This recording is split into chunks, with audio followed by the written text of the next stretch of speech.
내가 행하리니 누가 막으리요. 아멘.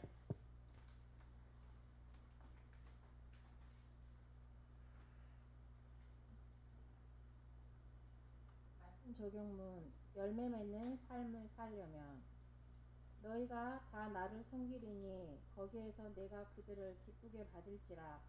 너희의 예물과 헌신하는 첫 열매와 너희 성물을 요구하리라. 하나님은 늘 주시는 하나님으로 생각 속에 내재되어 있었습니다. 나의 기도의 대부분은 주세요로 시작해 주세요로 끝이 납니다. 그래도 목사님께 들은 세월이 있어서 가끔은 하나님께서 주신 은혜에 보답하면서 살겠습니다라고 기도하기도 합니다. 그러나 말뿐이고 나의 삶은 전혀 그렇지 않음이 드러납니다.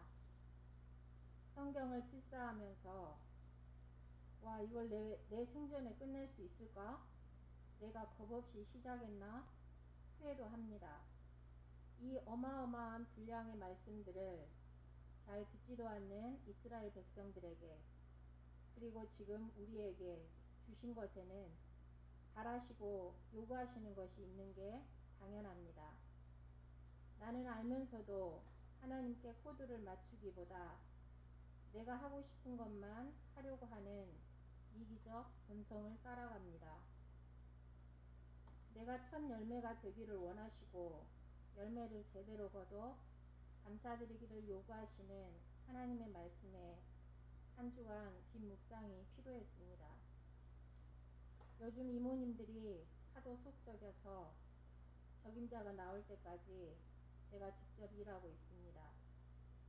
대학 입시를 위해 공부에 집중할 수 있도록 돕는 독서실 개념의 고가의 비싼 자습 학습관인데 청소기를 돌리다 보면 놀랄 정도로 머리카락이 한 움큼씩 빠져 있는 것을 봅니다. 너희들도 지금 추운 겨울을 지나고 있구나. 그래도 그 겨울을 지나야 한단다. 혼잣말을 하곤 합니다.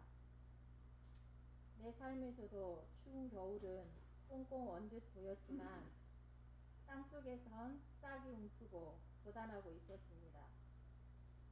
큰 감자 열매를 보며 대견해 하셨던 목사님 마음이 우리의 열매를 바라보시는 하나님 마음과 같겠구나 생각했습니다. 나는 하나님의 첫 열매인가? 하나님은 나를 첫 열매로 삼으셨는가? 나는 하나님이 자랑할 만한 샘플이 되고 있는가? 선지자들의 고난과는 차원이 다른 고생의 샘플을 맞는 것 같습니다. 전도의 샘플하면 생각나는 어느 여집사님이 있습니다. 20년 전 우리는 고상 떠느라 입도 떼지 못하는데 나와 나이 차이도 많지 않은 그 집사님은 사람들을 한참을 따라가면서 얼마나 열정적으로 전하던지 넉넉지 않은 살림에도 돈보다는 영혼 구원하는 일에 앞장섰던 집사님을 우리는 뒤에서 흉보기도 했습니다. 한 주간 참 그분이 생각나서 많이 후회했습니다. 오직 마이웨이 그런 이미지였습니다. 이미 그 당시에 병든 영혼을 구원하고자 하는 목적을 가지고 살았다니 그분이 참 신자였구나. 문득 그분의 최근 근황이 궁금해져서 친구에게 물어봤더니 여전히 열심이고 새벽 예배도 열심히 다니시고 또 하나님께서 주신 삶의 열매가 그의 자녀들에게 그리고 그 가정에 많이 있음을 얘기해 주었습니다. 20년이 지난 후에도 내가 그 집사님을 생각하듯이 나를 샘플로 여기고 기억해주는 사람들이 있을까요? 있기를 기대해 봅니다. 맥추절은 현재 진행형입니다. 하나님은 나를 첫 열매로 삼으셨고 그 열매는 기쁨과 즐거움으로 하나님을 섬기는 자로 나를 성장시킬 것입니다. 야고보는 엘리야 선지자를 믿음의 기도의 샘플로 말씀합니다. 여호와의 말씀이 엘리야 선지자에게 임하고 그는 그 말씀을 듣고 행합니다. 그의 기도는 사르밧 과부와 아들 약한 가정을 구원하였고 이스라엘의 살아계신 하나님을 강력히 나타내었고 가뭄에서 비를 내렸습니다. 말씀을 듣고 적용하는 이 공식을 따르는 것이 간절한 기도가 아닐까 생각해 보았습니다. 나이가 들어가면서 예전 같지 않다는 핑계로 게을러집니다. 열매 맺는 삶을 살려면 게으른 정신, 게으른 손발, 게으른 입을 부지런히 움직이는 것이 내겐 지금 필요합니다. 부지런한 농부는 기쁨으로 열매를 거둡니다. 게으른 농부는 풀만 무성합니다. 좋은 열매 맺도록 더욱 분발하겠습니다.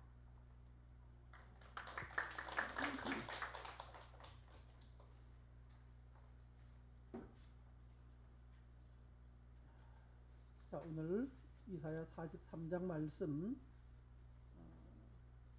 창조라는 말 나왔거든요. 야곱아 너를 창조하신 여호와. 근데 이 창조라는 말 우리는 하나님이 창조했다는 말을 너무 익숙하게 잘 알고 있지만 성경에도 창조라는 말을 잘 안 씁니다. 우리가 창세기 1장에 나오니까 창조라는 말이 너무 익숙하지만 실제로는 창세기 1장에 빠라라고 하는 단어가 나오고 그 다음에 쑥 없어요. 왜냐하면 인간의 삶에는 창조가 없기 때문입니다. 이건 그냥 메이드예요. 야샤르. 그냥 어느 사람이 나무부터 막 잘라가지고 대패질해서 이거 만든 거죠. 이건 창조가 아니거든요. 그래서 이런 걸 만들고 이런 거 뭐 만드는 거 많이 있지만 이거는 만드는 것이고 있는 걸 만드는 거고 창조라고 하는 것은 없는 것을 있게 하는 것. 그렇다고 무슨 신제품 나왔다고 그걸 창조라고 하지도 않아요. 그것도 물질이 어느 것을 가지고 변형시켰고 등등이기 때문에. 근데 여기 오늘 43절에 하나님이 이렇게 말해요. 야곱아 내가 너를 창조했어. 여기 나오는 또 야곱은 무슨 뜻일까요? 야곱 그러면 그냥 사람 이름인가? 아니고 야곱이 가지고 있는 특징이 있어요. 야곱은 원래 이름대로 한다면 교활한, 감사한 그런 뜻이라고 그랬죠. 이 야곱은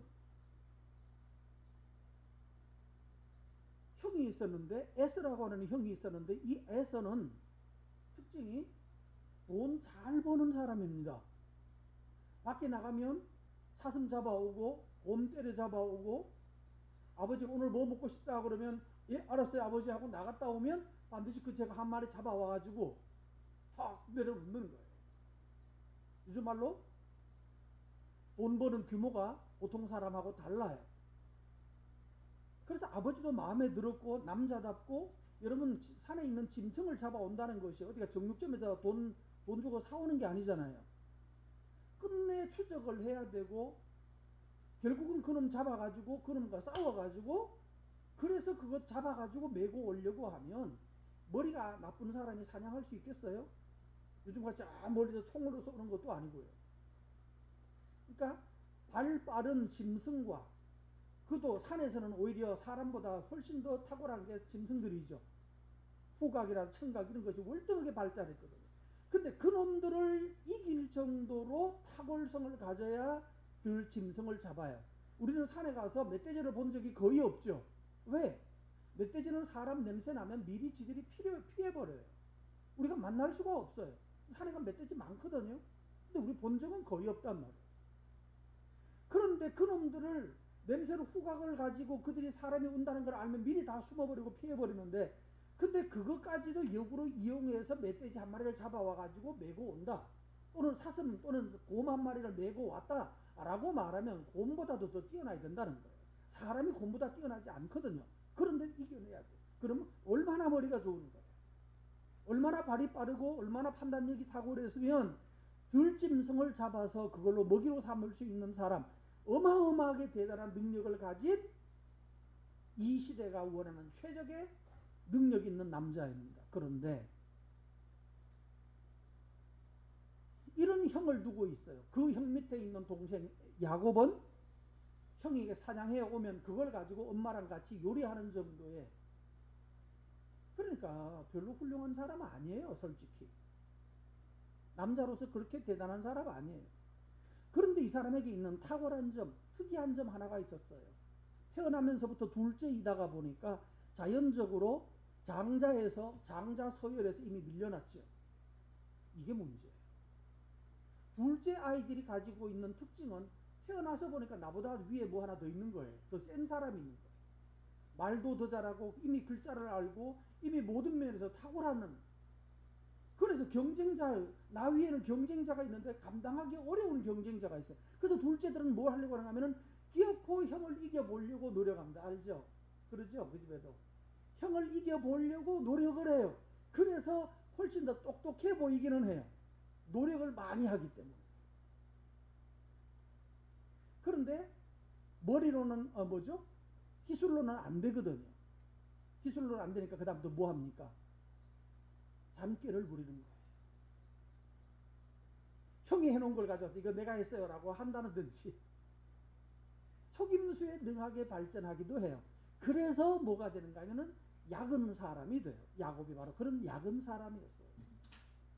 그런데 하나님에게서는 아이가 괜찮았어요. 왜?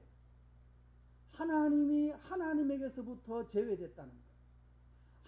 형이 하나님을 이어받는다는 사실에 대해서 심한 스트레스를 받으면서 어떻게 내가 아버지의 대를 내가 잇는 사람이 될까에 대한 하나님을 내가 차지할까에 대한 열망을 가졌기 때문에 그래서 성격 야비하고 등등등등 하지만 그런데 하나님 영적인 부분에 있어서는 이 아이의 감각이 뛰어났다고요.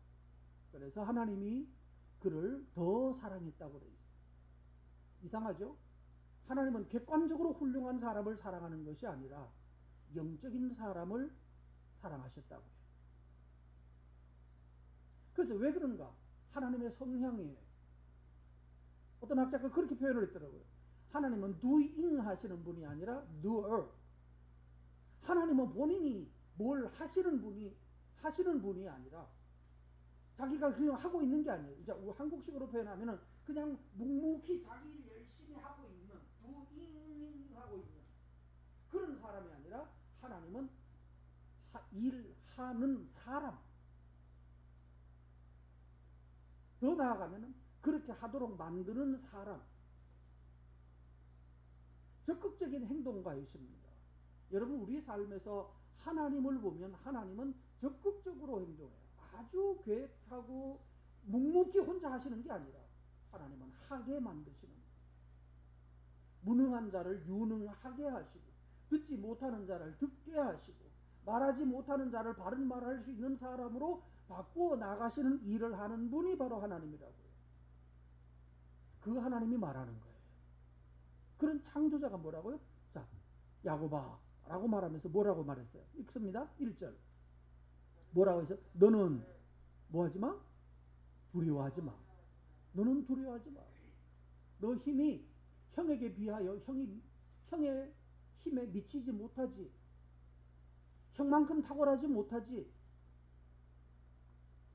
그렇지만 너는 두려워하지 마라. 왜? 우리는 인생 사는 자체가 얼마나 두려운 일인데 하나님 말하기로는 두려워하지 말래요. 그러면서 뭐하라고? 왜 두려워하지 않을 수 있는가? 첫 번째 하는 말이 뭡니까? 내가 너를 구속했다. 여기에 첫 번째 하나님의 모습이 나타나요. 하나님은 구속하시는 분. 이 구속이라는 단어 영어로 말하면 redeemer. 무슨 뜻인가 하면 값을 지불한다는 거예요. 대가를 지불한다는 거예요. 여러분 어떤 영화에 보면 그런 거 보신 적이 있나 모르겠습니다. 노예시장. 옛날 1800년대나 노예시장에 가면 이 흑인 노예들을 쫙 세워놓고 값을 매기죠. 이거는 얼마, 이거는 얼마 이렇게 붙여놨어요. 여기다가. $80. 얘는 등치 좋고 힘 좋으니까 얘는 $120. 그럼 그 중에 마음에 드는 거 사가는 거예요. 하나님께서 우리가 이 세상에 탁월하고 대단하고 그러하지 않는데도 불구하고 하나님께서는 뭘 하셨다고요? 구속한다? 이거 얼마야? $80? 너무 비싸. 50에 팔아라고. 안 된다고. 50 팔면 본전도 안 된다고. 80원 받아야 된다. 이거 지금 100달러는 받아야 되는데 내가 지금 경기가 안 좋아서 80으로 낮춰놨다. 에이, 그러지 말고 그러면 60 줄게. 이게 이제 거래라는 거야. 사람을 놓고 거래를 하는 거야. 노예를 세워놓고, 흑인 노예를 세워놓고 거래하는 장면 떠올려 보세요. 그래 값을 정해서, 그러면 알았어. 그럼 70달러 하자고. 그래서 70달러에 거래해서 70달러에 노예 하나를 사가요. 사가면 이제부터 그 주인이 어떤 사람이냐에 따라서 그 노예의 운명이 끝나는 거예요. 저 목화 농장에 끌고 가가지고 목화 따는 일에, 또는 집에서 일하는 일에, 험한 일하는 일에 데리고 가는 노예는 정말로 그거 하다가 뼈 빠지게 일하다가 결국은 어느 날 죽을 거예요. 근데 하나님은 너를 구속했다라고 말해요. 너를 샀대요. 돈 주고 샀다는데. 그 다음에 내가 너를, 자 41절요. 너를 구속했고 돈 줬고, 그 다음에 내가 너를 지명해서 적어달라고. 그 다음에 그래서 돈 주고 사서 저거는 누구 거? 내 거다라고 말해요. 하나님이 나를 향하여, 대환이를 향하여 적어달라고 해서, 대환이 달라고 해서 값을 주고 나를 샀어요. 그리고 그 다음 말이에요. 이제 팔린 거예요. 2절입니다. 너가 물 가운데로 지나갈 때에 너와 함께 할 거고, 강을 건널 때에 물이 너를 침몰시키지 못할 거고, 불 가운데로 지나갈 때도 너는 불에 타지 않을 것이고, 불꽃이 너를 사르지 못하게 할 거다. 이상하죠? 원래 노예는 사가지고 와서 뭐 했습니까? 주인이 위험한 일을 해야 될 자리에 노예가 들어가게 하죠. 여러분 가끔씩 그거 보셨어요? 요즘도 노예 없지 않아요? 꼭 사고가 났다 하면은 뭡니까? 어디서 사고 납니까? 어느 지하에 하루 더 어려운데 위험한 자리 들어갈 때는 꼭 누구 보냅니까? 집사님 다 아시죠? 하청업체 지금 보내죠. 그래서 이번에도 어디서 사고가 났었잖아요. 얼마 전에 비가 올 때 지하 땅 속에 들어가서 작업을 하는데 갑자기 비가 쏟아지니까 그 물이 그 땅속 맨홀로 빨려 들어가 버렸는데, 쓸려 들어갔는데 문제는 나오지 못하고 거기서 그냥 갔어요. 나중에 알고 보니까 하청업체래요. 어려운 자리는 정직원들 안 들어가죠. 하청 줘서. 지금도 노예가 없는 게 아니에요. 그러니까 싼 임금에. 그러다 보니까 주로 제일 많은 데는 저 중국 사람들, 외국인들, 그런 사람들을 싼 임금 주고, 그 사람들 입장에서는 돈 비싸니까. 돈 얼마 주고 와서 네가 들어가라고. 제대로 교육도 하지 않고 안전조치도 별로 없이 들어갔다가 20몇 살짜리가 지하철에서 지난번에도 사고가 나 죽어서 찍어져. 이런 일들이 흔히 있는데, 노예들은 뭐 하려고 그렇게 하는가 하면, 싸게 물건, 사람을 사서 내가 들어갈 위험한 자리에 그를 대신 넣는 거거든.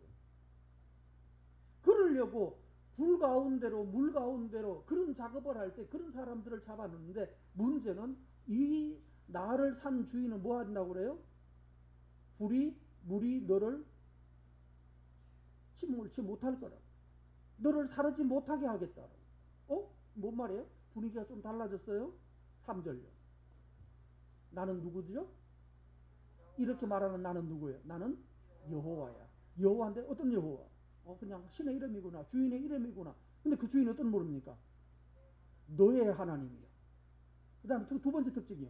나는 또 어때요? 거룩한 자. 주인이 거룩한 주인이에요. 거룩한 자요. 너의 구원자입니다. 이게 완전히 달라지는 거예요. 노예를 사가지고 주인이 불에 먹다가 버리고 책찍으로 치고 그러는 것이 아니라 너를 구원하겠다라고 말을 해요. 뭔 분위기가 이러죠? 우리가 알고 있는 노예 개념의 모습이 아니에요. 너의 구원자다. 내가 너를 살 때 얼마 줬는지 아니? 자, 3절요. 뭘 줬어요? 내가 너 사느라고 뭐를 줬어요? 애굽을.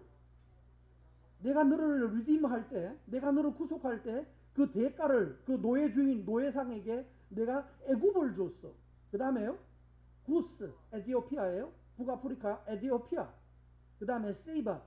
이것도 자, 이런 나라들을 너를 구원하기 위해서, 너를 살려고 내가 애굽 땅 주었고 시바 땅, 구스 땅 다 주고 너를 샀어라고 말한단 말이에요.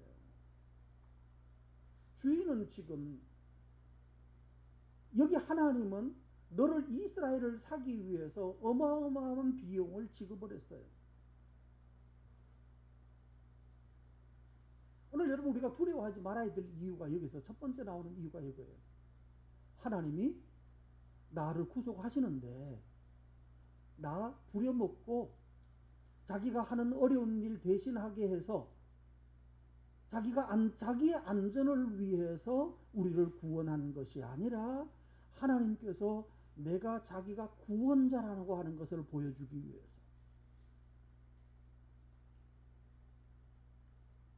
그걸 보여주려고 하나님께서 땅 팔고 애굽 땅 팔고 구스 땅 넘겨주고 그리고 나서 그 값으로 우리를 구원했다라고 말해요. 이렇게 말하면 우리는 참 안 믿어지거든요. 아, 그래? 말은 뭐 그럴듯한데 내 마음에 별로 안 믿어져요, 솔직히. 뭐 나를 살려고 북아프리카를 다 팔았다고? 여러분 믿어지십니까? 내가 뭐 그렇게 뭐 대단한가요? 그렇게 대단히 훌륭한 값어치 있는 존재인가요? 4절의 설명을 좀 하고 있습니다. 4절 보시죠. 내가 너가 내 눈에 뭐라고요? 보배롭고 존귀하대요. 여러분 직접 묻겠습니다. 아까 말했죠. 야곱아 너를 창조하신 여호와가 지금 말씀한다고. 지금 말하는 중이에요. 하나님이 우리 보고 말합니다. 너는 두려워하지 말라. 나는 너의 창조자다. 너의 하나님이다. 내가 너를 구속했다. 어마어마한 땅을 주고 너를 샀어. 라고 말하면 여러분은 동의가 될까요? 근데 4절에 설명을 하는데 너는 내 눈에 보배롭고 존귀하다라고 한단 말이에요. 이 말을 듣고 가만 보배롭고 존귀하다. 자, 오늘 여기 계신 분 중에서 질문해 보겠습니다. 지금 하나님이 지금 직접 말하는 거니까요. 똑같이 한번 물어볼게요. 여기 계시는 중에 나는 보배롭고 존귀하신 분 한번 손들어 보세요. 누가 있는지 모르겠습니다. 애굽을 주고 사신 보배롭고 존귀한 사람 여기 누구 있어요? 자, 나는 보배롭고 존귀한 사람이다. 아니, 손들기 민망합니까? 머리 마음껏 끄덕끄덕 해보세요. 바라보면 아무도 없나요? 들어. 맞아요? 보배롭고 존귀해. 근데 뭐가 그렇게 보배로운데요? 얼굴이 우리나라 1등입니까? 미모가? 그럼요. 머리가 혹시 우리나라 탑인가요? 뭐 IQ가 한 220쯤 되나요? 아니 뭐죠? 뭐 때문에 보배롭고 존귀하다고 하냐고요. 이게 동의가 돼야 우리가 믿을 수 있잖아요. 하나님은 너는 보배롭고 존귀하다라고 말하는데 뭐가 보배로운지를 우리가 설명을 들어야죠. 그걸 알아야 동의를 하거든요. 내가 아무리 나를 봐도 내가 그렇게 애굽 땅 북아프리카 전부를 주고 살 만큼 내가 가치 있는 존재냐고요. 하나님은 지금 이스라엘이 이 지금 야곱이 어느 형편인가요? 지금 바벨론의 노예로 잡혀가 있는 형편이에요. 하나님이 원래 보배롭게 만들었는지 모르는데 그래서 여기 야곱이 하나님을 받아들이고 그래서 정말 하나님께 쓰임받아서 멋진 드라마가 있었는데 그래서 약속의 땅을 받았는데 세월이 지나면서 자식들은 점점 시간이 지나면서 뭐 멍 해이해져 버렸어요. 여기 혹시 전주이시 있으면 손 들어 보십시오. 전주이시는 원래 경주이시에 있다가 분파되어서 이성계가 조선을 창건하면서 이성계의 가문을 자기들이 독립적으로 우리는 전주이시다라고 말해서 경주이시에서 분파돼서 전주이시가 됐어요. 같은 라인이에요. 그러면 전주이시 후손이면 지금 왕족이죠. 지금 전주이시는 왕족이에요. 그 왕족이면 너 지금 뭐 연금 나오는 거 있어? 왕족 연금 나오는 거 있어? 물어보세요. 있나 없나요? 아니 왕족이라면서요. 공무원 그냥 공짜로 해주나요? 공직에 나가나요? 그것도 아니라면서. 그럼 뭐예요? 이거하고 똑같아. 우리가 하나님께 뭐 구원받은 백성이고 뭐이고 그래 좋아요. 알아서 보배롭고 존귀한 혈통을 가져서 좋단 말이 인정하겠어요. 그래서 지금 뭔데 그러면? 지금은요 우리 여기서 티그리스 강가에서 유프라테스 강 있죠? 유프라테스 강가에서 강제 노동하고 있어요. 땅 파고 있어요. 곡괭이로 땅 파고 돌을 이렇게 찍어내 가지고 거기다가 운하를 파는 공사에 강제 노동소에 끌려가 있어요. 보배로운가요? 뭐가 보배로워? 옛날에 왕족이었으면 뭐 하냐고요. 우리는 구원받은 하나님의 선택받은 뭐 그래서는 그거 뭐 하냐고. 지금 있는 형편은 정말로 보잘것없는 강제 노동소에서 일하고 있는데 뭐가 보배롭니까? 근데 하나님께서 다시 4절 다시 보세요. 너가 누구에게 보배로워요? 내 눈에 보배롭다. 네가 객관적으로 모든 사람이 너를 보배롭다고 할지 안 할지 난 모르겠지만 그러나 내 눈에는 네가 가장 보배롭고 가장 존귀해요. 그래서 내가 너를 뭐 한다고?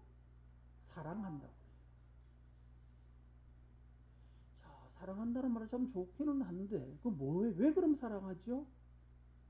다시 읽습니다. 내가 너 대신 사람들을 내어주며 너 대신 사람을 내줬다. 여기 사람들이라고 해가지고 애매한데 원어를 보면은 사람 단수예요. 내가 너로 대신에 사람을 내어주었고 그 다음에요. 백성들이니까 이거는 많은 백성들. 백성들이 너의 생명을 뭐 했다? 대신했다. 너를 사랑하는 이유를 설명하라고. 왜 사랑하냐고, 왜 보배로우냐고 말해줄게. 너를 대신해서 사람이 하나를 희생했어. 누굴까요? 예수님. 너 살려고, 너를 살리기 위해서, 노예 상태에서 너를 살리기 위해서 나는 내 아들 예수님이 희생되었어. 예수님을 대신 값을 주고 애굽 땅 정도 준 것이 아니라 내 아들을 주고 너를 샀어. 두 번째, 뿐만 아니야. 그 후에도 수많은 나의 백성들이 너를 구하기 위해서 목숨을 버렸어. 토마스 같은 사람 있잖아요. 토마스 선교사. 영국에서 정말로 그 20대 초반이에요. 20대 어린아이예요. 공부 잘하던 학생이었어요. 그런데 이게 꼬레라는 차이나에 대해서 얘기를 들었어요. 그리고 선교사로 가기로 했어요. 그래서 중국에 왔어요.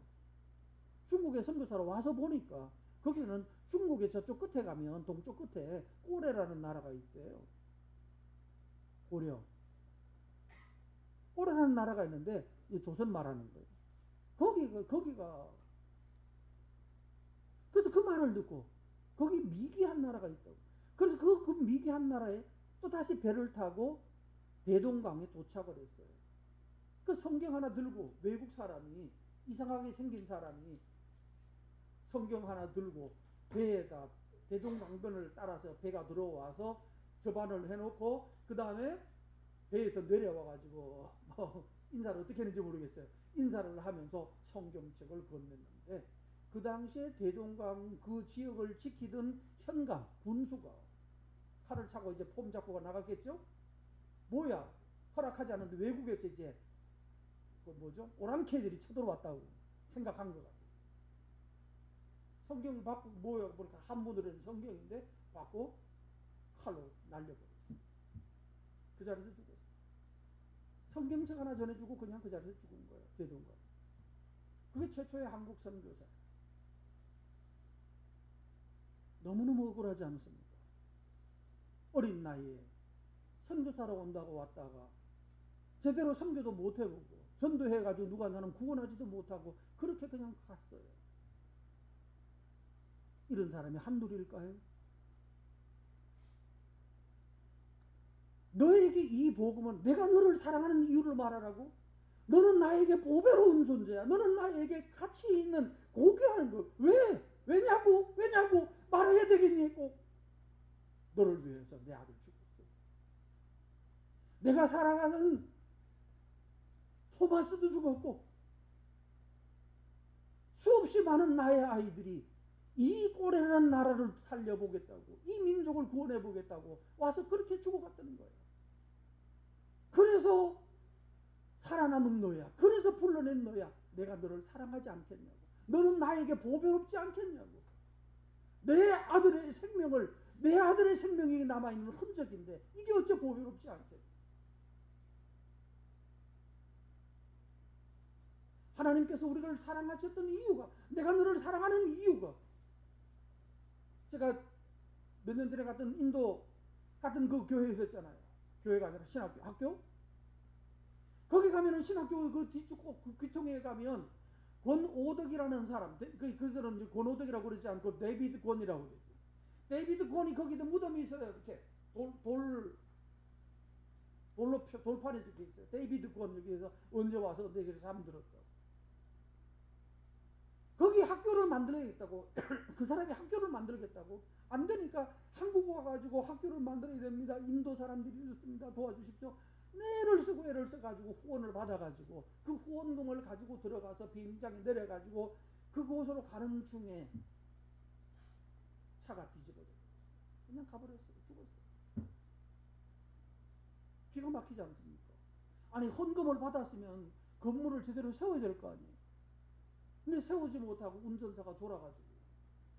근데 뭐 차 타보면 알아요. 허리가 끊어질 때도 아파요. 덜커당 하는 시속 40km도 안 될까 40km는 될까, 그런 도로를 한 10시간 간다고 생각해 보세요. 지금은 그래도 포장해도 된 데가 더러 많은데 옛날에는 포장도 안 됐던 그런 덜커덩거리는 비포장 도로를 달리는, 그러다가 어쩌다가 막 운전사가 졸았는지 뒤집어져서 죽어버렸고. 그리고 해서 그 죽음으로 말미암아서 더욱 부밍이 됐어요. 그래서 거기 지금 학교가 만들어졌거든요. 그러니까 유치부부터 이제 고등학교까지 있는 학교를, 정상학교가 이제 만들어졌고, 지난번에 지었던 교회는 거기 이제 기숙사 겸 선교센터로 만들어가지고 거기 신학교를 겸하여서 하는 학교가 만들어졌어요. 자, 그런데 권오덕 선교사의 묘비가 거기 있는데, 그 1호 제자라는 친구들이 있어요. 목사가 됐어. 이번에 그때 가서 이제 목사 안수를 해서 목사를 세웠는데 다 따라오라고, 목사하고 목사 부인하고 다 데리고 나가서 거기 가서 인사하라고. 당신 덕분에 우리가 예수를 믿었고 내가 이제 목사가 됐습니다. 나도 당신처럼 살겠습니다. 근데 가보니까, 내가 그 전에 미리 가서 보니까 그 무덤에 돌로 이렇게, 우리는 이렇게 무덤 봉분을 안 세우잖아요. 외국 사람들은 평토장을 하고 거기다가 사각형으로 된 비트 바닥에 그 플레이트만 깔아놓거든요. 근데 가보니까 먼지가 많아. 낙엽도 떨어져가지고 있고 먼지도 쌓여가지고 켜켜이 쌓여있고 화가 나더라고. 이것들이 너들을 위해서 와서 여기서 결국은 이 자리에 한국 사람이 이 인도의 짠디가르라고 하는 주에 이 땅에 묻혀 있는데 너희들이 이거 돌보지도 않는 거예요. 그래서 다 불러가지고 거기는 현지 있는 선교사도 부르고 다 불러가지고 뭐 하는 거냐. 우리에게 본질적으로 예수님이 우리를 위해서 십자가에 죽으셨다면 너희들을 위해서는 이 사람이 죽어서 여기 학교가 만들어졌고 여기 목사가 만들어졌고 제자가 생겼는데 이게 뭐냐. 그래서 명령을 했어요. 매주 당번을 조를 짜라. 그래서 그 중에 대표한 사람들 너희가 그 스케줄 만들으라고. 이번 매 주별로 해서 벽에다 붙이라고. 청소하라고.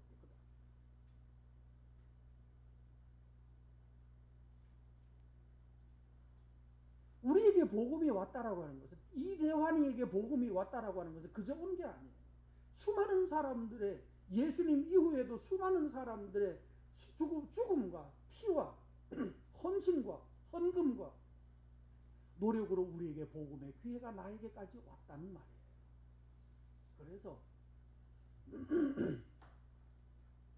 하나님이 나를 사랑하는 이유는 내가 이뻐서가 아니에요. 나를 보면 누가 생각이 나요? 난 권오덕이라는 사람 우리 동기인데 얼굴을 본 적이 없어요. 같이 공부하지 않았기 때문에. 그 사진에서만 본 거예요. 아는 사람도 이대로 있긴 하더군요. 그런데 나는 본 적도 없지만 여기 있는 이 아이들 있잖아요. 거기 있는 인도의 아이들을 보면 아, 얘가 권오덕이의 자식이구나. 얘가 권의 자식이구나. 이게 보이고 이게 연결되잖아요. 그러니까 뭐예요? 우리가 손자를 데리고 아버지한테 가면 얘가 아버지 제 아들입니다. 할아버지 손자입니다. 그러면 그때부터 그냥 사랑합니까 안 합니까? 뭐 깊은 정이 든 적도 없죠. 그죠? 그런데 뭐예요? 내 아들. 근데 만약에 이 아들을 낳다가 아들이 죽었거나 아들의 엄마가 죽었다고 아기의 엄마가 죽었다고 말하면 그러면 이 아이는 뭐가 됩니까? 더더욱 가슴 아픈 거예요.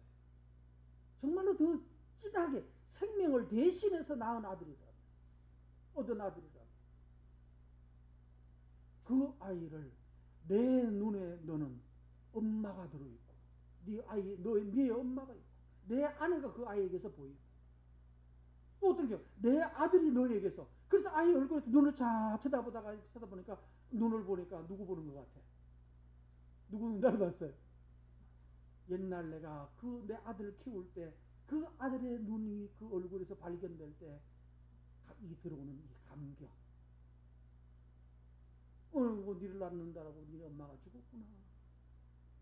네 엄마 눈이 너처럼 그렇게 예뻤는데 어찌 사랑하지 않을 수 있어요. 그래서 뭐라 그랬다고요? 43장 4절에 내 눈에 그래요. 내 눈에 너는 뭐해요? 보배로워요. 내 눈에 너는 존귀해요. 그래서 내가 사랑해요. 왜? 내 아들 대신이야. 니네 엄마 대신에 너야. 어찌 너를 사랑하지 않겠느냐. 그러니까 아들아 6절 5절 뭐하지 마라? 두려워하지 마. 오늘 여기 앉아 계신 여러분 두려워하지 마세요. 인생 두려운 거 맞아요. 언제나 우리가 마음 편하게 살 수 있는 날 많지 않아요. 그러나 두려운 인생 살지만 하나님이 말합니다. 너가 어떤 아들인데 어떤 자식 겁내지 마. 두려워하지 마. 내가 너와 함께 할 거야. 할아버지가 두려워하지 마. 할아버지가 내가 너를 도와줄 거야. 네가 공부할 때 마음껏 공부할 수 있도록 도와줄 것이다. 네가 일할 때 열심히 할 수 있도록 마음껏 할 수 있도록 내가 돌봐줄 거야. 너는 두려워하지 마. 그래서 5절에 보면 내가 땅끝에서부터 동서남북 다 나와요. 동서남북 사방에서부터 너의 자식 내가 다 불러 모을 거다. 내 아들이 뿌려놓은 씨앗들 다 불러 모아가지고 내가 거둘 거야. 걱정하지 마. 그래서 오늘 이렇게 동서남북 사방에서 불려온 사람들이 바로 여러분들입니다. 아멘. 그래서 6절 내가 북쪽에서 이르기를 내놔라. 거기서 잡고 있는 우리 아들 내놓으라고. 내 손자 내놓으라고. 내놓으라고 그랬잖아. 남쪽에서 가둬두지 말라고. 내 아들을 데려오라고. 내 딸을 땅끝에서부터 오게 하며 그 다음에 7절 내 이름으로 불려지는 모든 자 내 이름으로 불려지는 모든 자 곧 내가 내 영광을 위하여 창조한 자들을 오게 하라. 뭔 말이에요? 하나님이 우리를 왜 이렇게 불렀어요? 왜 자기 아들을 버리고 투자하고 수많은 선교사들을 버리고 수많은 지도자들을 수많은 당신의 자녀들을 목숨을 희생해서 가면서까지 나에게 복음이 주어졌는가? 거기서 답이 나오는 거죠. 뭐요? 내 영광을 위하여 창조한다. 창조할 거예요. 얘 유능하지 않다고 그랬지 너. 이렇게 말해. 얘 유능하지 않다고. 지금 노예 생활하는 노예 떨거지라 보잘것없는 거라고 너희들을 비난했냐? 아니야. 이 아이에는 내 아들의 씨가 내 아들의 눈동자가 이 손자의 눈에 박혀있고 심지어는 새끼 발가락까지도 얘가 닮았다고. 어릴 때 사진하고 옛날 흑백 사진하고 비교해보니까 그놈이 그놈 같아. 똑같아 보여요. 맞죠? 그거 해보셨죠? 아이 얼굴을 보니까 어릴 때 우리 먼저 죽은 아들 사진이 얼굴이 손자의 사진하고 비교해 보니까 너무나 비슷한 거야. 이거 여기서 아버지는 뭉클해지는 거야. 그러면서 사방에서 불러 모아가지고 뭐 한다고요? 내가 이제 내 아들의 희생이, 내 아들의 헌신이 헛되지 않도록 내가 이를 뭐 하겠다? 창조하겠다. 리크레이션, 다시 만들어내겠다. 어떻게? 7절 읽습니다. 내 이름으로 불려지는 모든 자 곧 내가 내 영광을 위하여 창조한 자. 이게 지금 창조라고 나왔어요. 창조한 자를 오게 하라. 내가 지었고 내가 그를 만들었느니라. 하나님께서 뭐 하시겠다는 겁니까? 보잘것없다고 그랬죠, 여러분? 아까 제가 질문했어요, 4절에서. 여러분 존귀하고 보배롭습니까? 라고 하니까 자신 있게 손든 사람이 없었죠? 왜? 우리가 그렇게 존귀하지 않다는 건 나 자신이 알아요. 그런데 왜 우리가 두려워하지 않을 수 있어요? 하나님이 뭐 하시겠답니까? 만들겠대요. 뭐 하도록? 뭐 하도록? 보배롭고 존귀하도록 내가 만들겠다. 내가 누구냐? 나는 크리에이터. 나는 창조자야. 그러니까 8절부터 나오는 거예요. 눈이 있어도 보지 못하고 귀가 있어도 듣지 못하는 백성을 이끌어내라. 눈이 있어도 보지 못하고 귀가 있어도 듣지 못하는 백성을 데리고 오라고. 8절 10절 나 여호와가 말하노라. 너희는 뭐다? 나의 증인 나의 종으로 택함을 입었나니. 하나님이 지금 나와 여러분을 뭘로 택한다고요? 나의 증인 나의 종으로 선택됐대요. 하나님이 나를 그리고 여러분을 자기의 종으로 자기 증인으로 선택했어요. 뭐하는 증인이요? 보잘것 없었는데 보배롭지 않았는데 결국 하나님이 다시 만드니까 뭐 되도록? 보배되도록. 그래서 하나님의 능력의 증인, 증거물이 되게 하시겠다는 뜻입니다. 그래서 이는 너희가 첫 번째 진행하는 방법 보세요. 10절 이는 너희가 나를 알게 되고 두 번째 믿고 세 번째 깨닫게 하려 함이라. 무슨 말인가요? 하나님이 그렇게 대단한 줄 몰랐는데 하나님을 알고 하나님 우리를 그래서 부르는 거야? 알고. 두 번째 여러분 할 일이 뭡니까? 나 대단하지 않은데 근데 하나님이 하시겠다니까. 그것 듣고 알고 그 다음에 그것을 믿고 그 다음에 믿으면 그 다음에 어떻게 됩니까? 믿고 하나님을 따라가면 어떻게 돼요? 내가 그인 줄. 무슨 말이에요? 하나님이 정말로 그렇다는 것을 뭐 하게 됩니까? 깨닫게 되는 거예요. 경험하게 되는, 확인하게 되는 거예요. 하나님을 여러분 알아가고 계시는 분 알지만 하지 말고 이제는 하나님을 믿고 하나님을 신뢰하세요. 믿고 믿으세요. 믿고 그리고 따라가면 하나님이 그 다음에 여러분이 뭘 하게 돼요? 경험으로 깨닫게 돼요. 하나님이 하시네. 내가 보배롭지 않다고 생각했는데 보배로운 구석이 생기고 있네. 내가 점점 더 보배로워지네. 제가 어제 올라오다가 애들하고 처음 들었어요. 저도 그런 곳이 있다는 것도 처음 들었는데 화록이더라. 화록동굴인가요? 화록동굴이었나요? 화록동굴이 있다고 그래서 내가 뭘 간다고 그래서 갔어요. 따라갔어요. 가서 보니까 뭔가 하면 어디가 거기 제천인가? 충주인가 어디였어요? 충주 어디에 옥을 캐내는 광산 있죠. 옥을 캐내는 광산이에요. 처음에 이제 그 티켓팅 하러 가기 전까지 가는 그 도로를 딱 들어가는데 바닥에 밟히는데 보니까 다 옥을 깔아놨어요. 놀라지도 않네. 주차장부터 시작해서 쫙 깔린 게 다 옥이야. 처음에는 오늘 백옥이더라고요. 우리 뭐 백옥 같은 피부 이런 얘기 하죠. 백옥 본 적이 없지. 가보세요. 거기 가면 다 백옥 깔려 있어요. 정말로 뽀해. 그걸 만지면 분이 이렇게 마치 여러분 가루 같은 만지면 매끈한 느낌이 있어요. 근데 그걸 땅바닥에 그냥 도로에다 다 깔아놨어요. 주차장에부터 시작해서. 우와.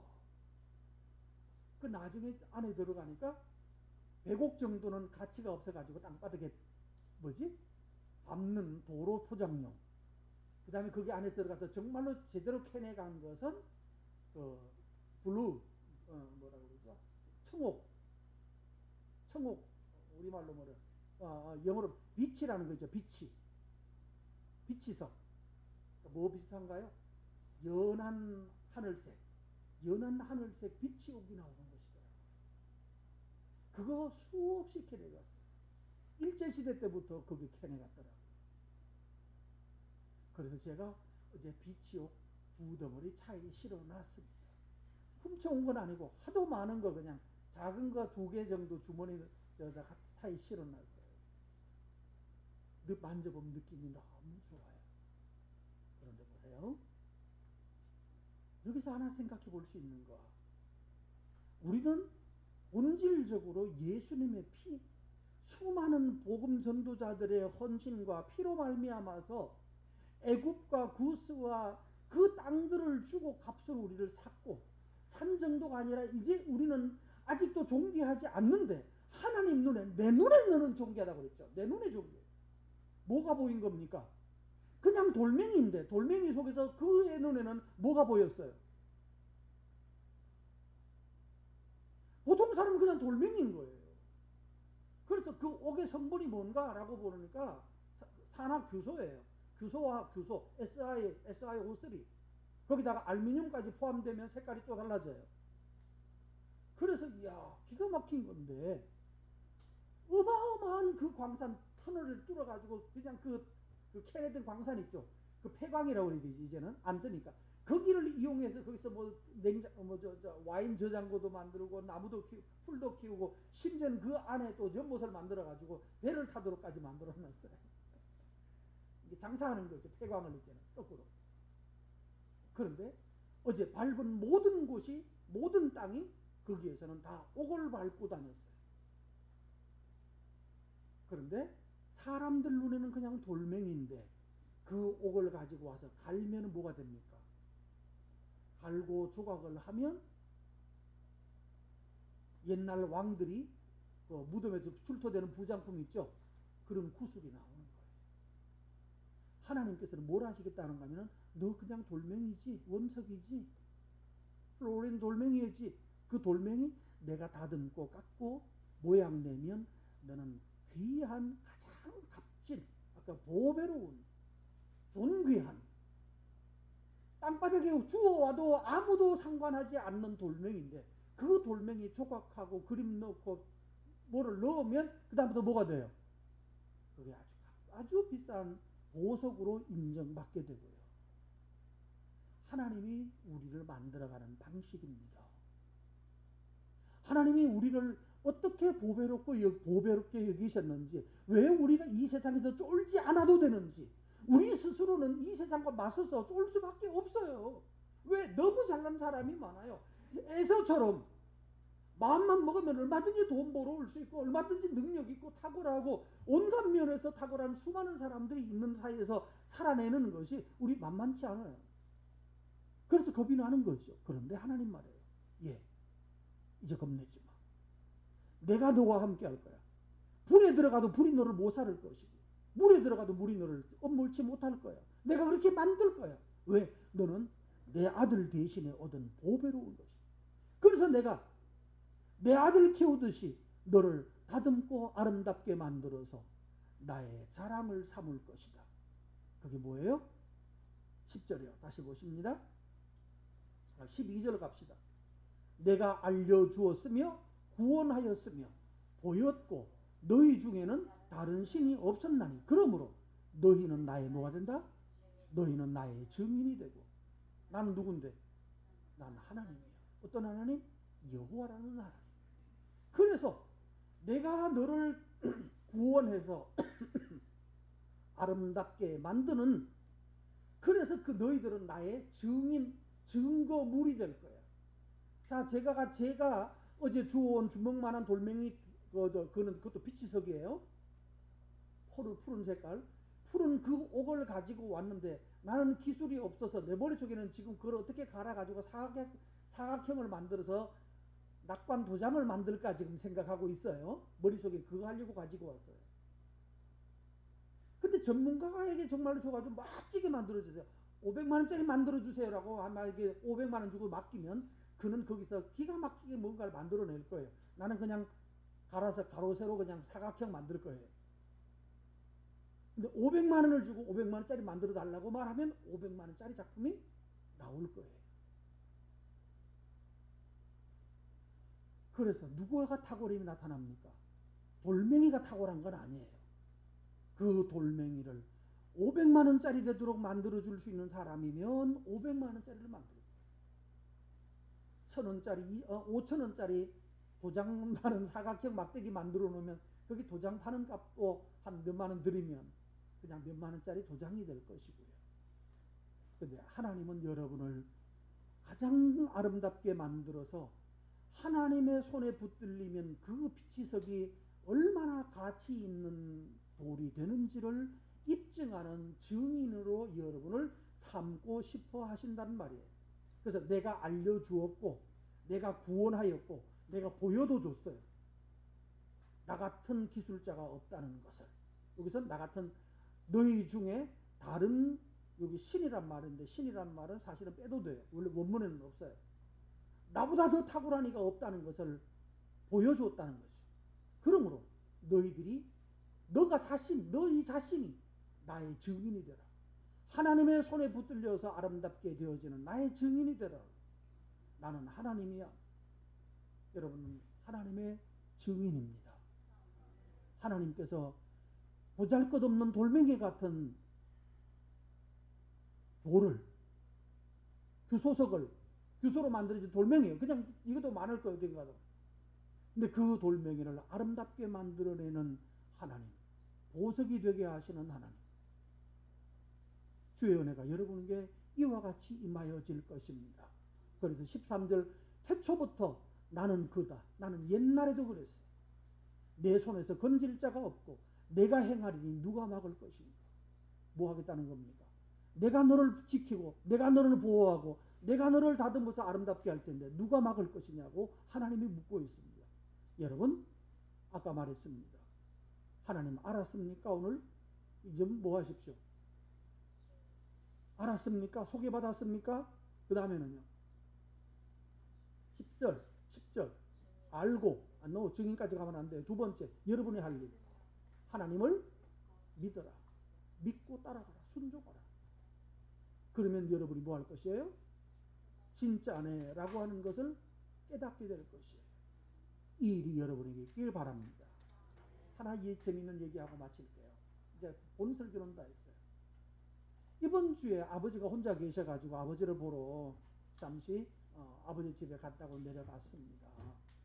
여기서부터 당연히 차를 타고 갔죠. 가가지고 아이들 다 집에 다 데려다 놓고 다시 저는 그 공원 주차장에다가 공원까지 다시 가가지고 주차를 했어요.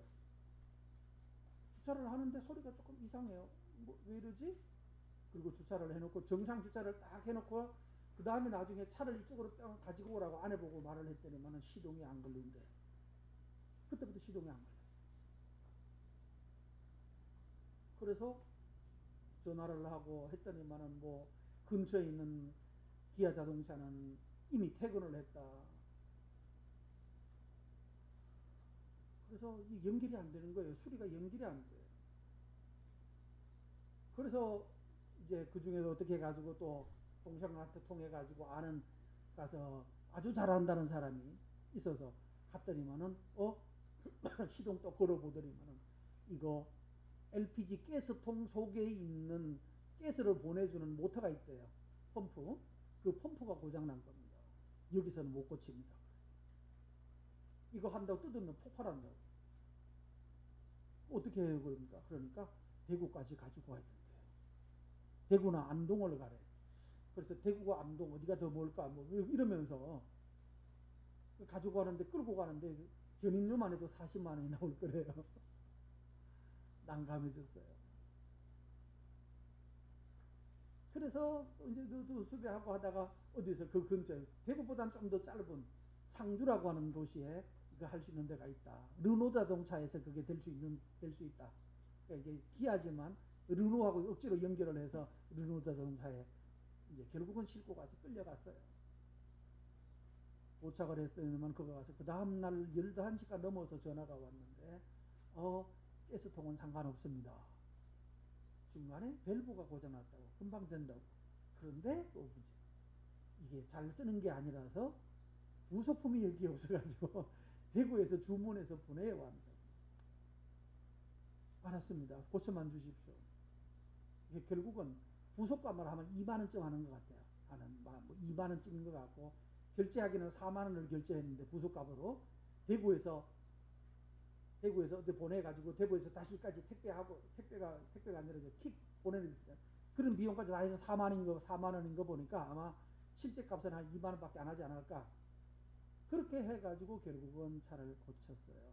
근데 이번 참 놀란 것은 그거예요. 그게 만약에 고속도로에 달리다가 그렇게 됐으면 어떻게 됐을까? 가족들이 타고 있는데 어떻게 됐을까? 그러니까 그 또 전문가가 하는 말이 뭔가 이건 대구나 안동 가면 되는데 근데 문제는 퇴근 시간 정비공장도 이미 퇴근을 다 했다는 거예요. 안 된다고. 뭐 어떡하냐. 그래서 이거는 백발백중 안에 있는 그걸 고쳐야 되는데 그 고치려면 비용이 많이 나올 거라고. 그런데 또 이게 뭐 나 수별하다가 아까 말했던 그곳에서 연락을 돼서 여기 할 수 있다고 가져오라고 해서 가져갔는데 거기서는 또 한참 동안 검사를 한 결과에 이쪽에서는 100% 그걸 뜯어야 된다고. 그 결국은 뜯으러 보낼 뻔했는데 그쪽에서는 그거는 괜찮고 중간에 밸브만 고장. 그래서 아주 간단하진 않았어요. 실제로는 차를 이틀 동안 풀로 맡겨놨어야 되는. 그렇게 수리가 돼서 다시 잘 타고 왔습니다. 이번 깨달은 게 그거예요. 하나님께서 가다가 도로 중간에 서버려도 난처하고 그럴 텐데 주차장에 정상으로 주차 다 딱 해놓고 나서 그때부터 시동이 꺼져가지고 그리고 난 다음에 두 번째 고치는 과정에서도 어쩌면 견인비만 40만 원 들고 가스통 다 갈고 난 다음에 다시 시동을 또 안 되면 이거 아니네 해가지고 그 다음에 또 다시 고쳐고 이런 상황이 벌어질 뻔했는데 중간에서 그걸 잘 해결해 주는. 그래서 깨달은 것이 하나님께서 참 기가 막히게 인도해 주셨구나. 고장 왜 났어요? 그러니까 나중에 아까 아저씨가